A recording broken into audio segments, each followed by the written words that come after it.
boyfriend and I had been together for 6 years, work our day jobs together, and also run a side business together. He's my best friend, and despite managing to get past and through a lot together, he hasn't proposed. His family is starting to pressure us to get married, but he said he hasn't decided yet. He has said that he wants to get married and have a ton of kids, so what he means is, he hasn't decided if he wants to marry me. My ego is a little hurt.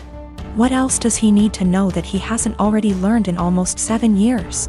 Is indecision the same thing as a decision in this case? We both started therapy separately very recently to work through some trauma and cope with anxiety. I don't know if I should wait to see if he'll come to some kind of epiphany in therapy, or if I should leave and save the decision for him. I love him a lot, and for a long time I saw a future with him. But recently I'm starting to accept signs that he just doesn't love me as much as I love him. How do I know if he loves me or if he just doesn't want to be alone? We don't live together, we won't live together until we are married. He has stayed over for extended periods of time, so we're mostly familiar with each other's habits. We are from different cultures, but I still come from a traditional family, so we have a lot of the same values. I just consider myself to be more independent. I am very uncomfortable with the idea of an ultimatum. I don't like the idea of forcing someone to make a decision out of fear or because they're backed into a corner. My communication skills are something that I'm pretty proud of, to be honest, but it's something that he struggles with. And that's one thing he wants to work on in therapy.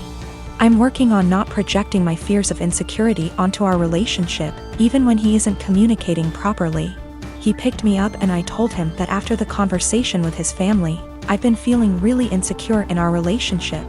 And if he's unsure if he wants to marry me, I need to know what he's unsure about. I said if we want to have kids, I really can't wait forever. He says that he is sure he wants to marry me, and he might have had a plan to propose. But when I came over, his family completely blindsided him, and now it's awkward, like they've spoiled it. I told him maybe he needs to think about if what we have is what he wants. I just feel it shouldn't be this complicated. Maybe I'm just jaded and bitter at this point and nothing will make me happy. I do believe him, he wouldn't drag me along just for the fun of it. I love him, and our lives are so wrapped up, it's very hard to leave, even if I wanted to. I just wish I could read his mind. I wanted to talk to my therapist before I made any decisions. We both had appointments the following day, and in my session she asked me if I thought I was ready for marriage. I said of course, I've known I wanted to marry him since I asked him to move out with me. 2 years into the relationship and he turned me down. She responded by rephrasing the question. She said she isn't asking if I want to marry him, but rather, is the way I currently feel about myself. The way I handle my problems and my anxiety, and the way my boyfriend and I communicate. Is the way I feel in my relationship the way I want the rest of my life with this man to be? No way came out of my mouth way before I even processed it. Stressed was in my brain in big, bold, yellow letters. Right now I need to continue to work on my issues in therapy and learn what the best version of myself is like before I'm ready to commit to whatever future version of our lives together looks like. I've only been going for 2 months so far, and I've already seen a huge improvement in my ability to handle stress and my self-worth. My fiancé Ollie and I have been together for 4 years, living together for 2, recently got engaged. Our relationship has been great for the most part. One of the few things we disagree on is animals. I love animals and Ollie feels indifferent towards most animals. To give a little background about me, I've always been an animal lover. Throughout my childhood, my mom hated animals, especially dogs. My mom never let us have any pets, and she used to tell us that once we were adults we could have whatever animals we wanted. When I moved away for college, I lived on campus for 4 years, and therefore couldn't have any pets. I've wanted a dog for as long as I could remember, but up until recently it wasn't in the cards for me to have a dog. Ollie and I currently live in a not-so-pet-friendly city for renters. I always lived in apartments that never allowed pets, even with a pet deposit. When Ollie and I met, I told her about wanting to get a dog someday. Ollie told me that she doesn't like a lot of dogs, but would be open to the right dog. This was in the very beginning of us meeting. I basically made it really clear that I will own a dog one day. Throughout our relationship, I would occasionally bring up wanting a dog. Ollie would remind me that our apartment doesn't allow for pets, which was true. Ollie and I agreed that once we moved into a place that allowed for pets, we would look into getting a dog. About 2 months ago, Ollie and I moved into a house just outside of the city we work in. The house is a good size for the two of us, plus extra. The landlord is pet friendly, and the house has a huge, fenced-in yard. It's a much more residential area, and there's a dog park about 3 blocks from the house. On top of the house being perfect for a dog, I'm in a financial place where I can afford a dog. I make very good money and I don't have to travel for work. I'm mentally prepared for potential pet fees and other expenses for having people watch the dog. Since we're finally settled in the house, I decided to mention to Ollie again about going to the shelter and looking at the adoptable dogs. Only this time, Ollie didn't have an excuse for why we couldn't get one. After a few weak excuses, sometimes we go away, Ollie broke down and told me that she doesn't want a dog. In fact, she's never wanted a dog. She was hoping I would forget about my dreams of wanting a dog. I'm not sure what to do.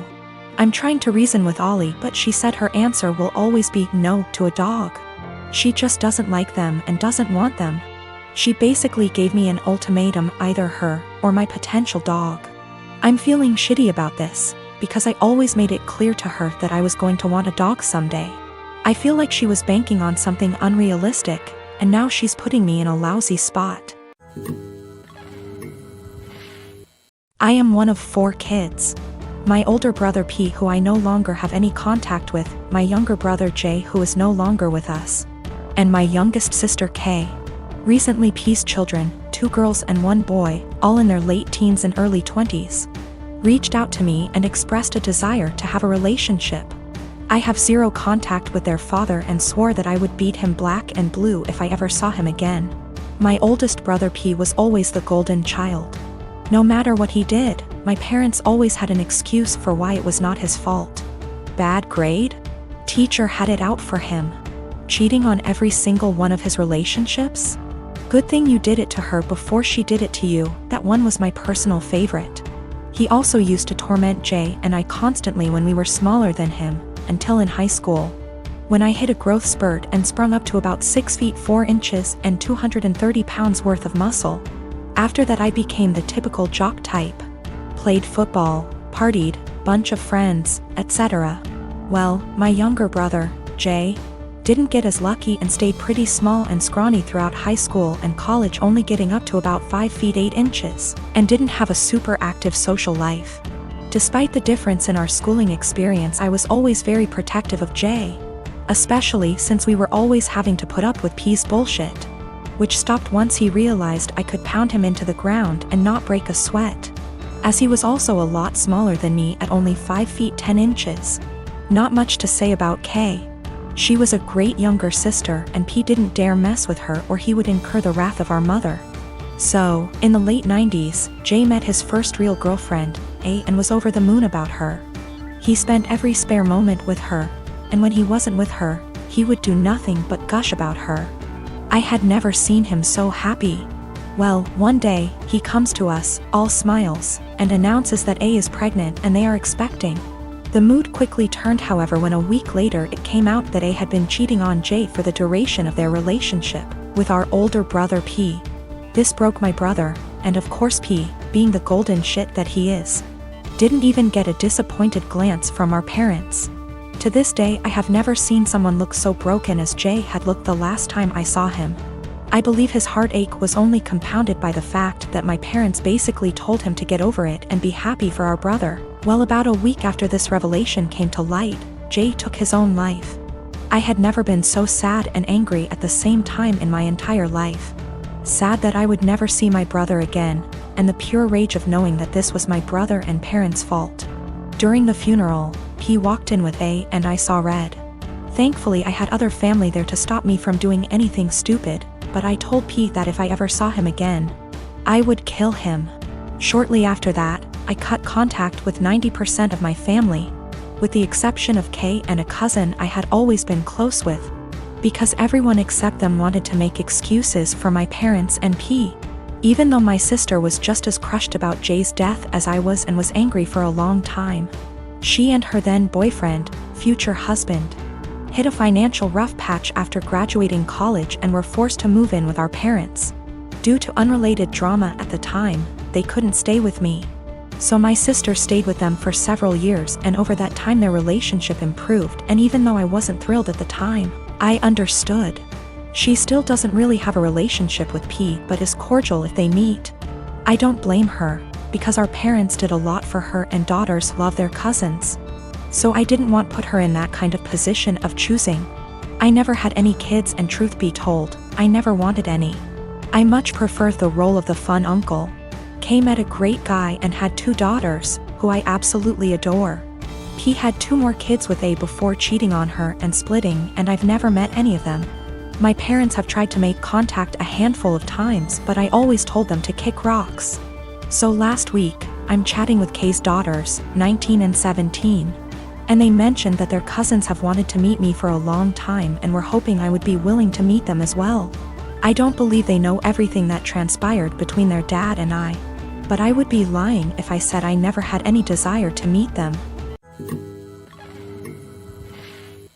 My best friend and I are quarantining at our apartment together. She's trans and has had trouble growing her hair out, so she wears wigs.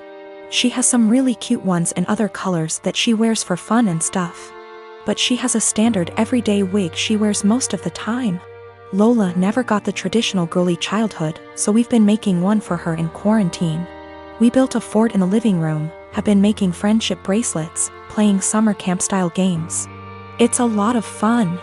Last week, Lola mentioned to me that she wanted to start a quarantine diary so that she could document her experiences for future generations. I actually thought it was really cool, and then we got on the topic of journaling and I told her about my first diary. One of those flismy lock diaries that every girl had as a kid. We bought matching ones as part of our Give Lola Her Childhood Back crusade. They took a little while coming in, but we got them on Friday. Saturday night, some of our friends from college decided to do an impromptu girls' night in. Lola was in the shower, so I answered the Zoom without her. Lola is not out to anybody at our college, and I respect that. This is her fresh start, and she has a right to decide when she wants to come out to these people, if at all. I know I wouldn't 100% trust some of the people at our school with something as personal as this. We were talking about what we've been doing in quarantine, and I mentioned that we had gotten the diaries. I said it was for the nostalgia and they wanted to see the diaries. We left the box in Lola's room, so I went in to show them. Lola and I go into each other's rooms all the time. We're basically sisters to one another, and it's just about second nature. When we were younger, we had keys to each other's houses. I didn't think anything of it. I flipped the camera to show the diaries and didn't flip it back. I got distracted by a cute choker on her dresser and forgot that the camera was flipped back / there was anything to hide. They knew Lola has worn wigs out to parties / the club / etc., but her everyday wig was right out in plain view, and one of our nosier friends asked what the new wig was. I completely blue-screened and someone else realized that it was Lola's hair. I genuinely had nothing to say. They were asking why Lola wore a wig and I had no explanation. I didn't want to out her. Someone else came to the conclusion that Lola must have cancer or alopecia or some other horrible thing that causes hair loss. They've decided that she was just too embarrassed to say, and they all started going on about poor Lola, etc. I just didn't know what to say, and I said it wasn't my place to confirm / deny. I hung up and immediately told Lola. I apologized profusely, and I know how badly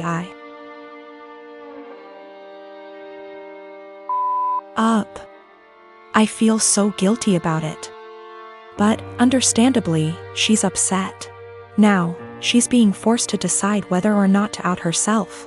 Lola, understandably, doesn't want to lie about having some serious disease, and people are already trying to show support.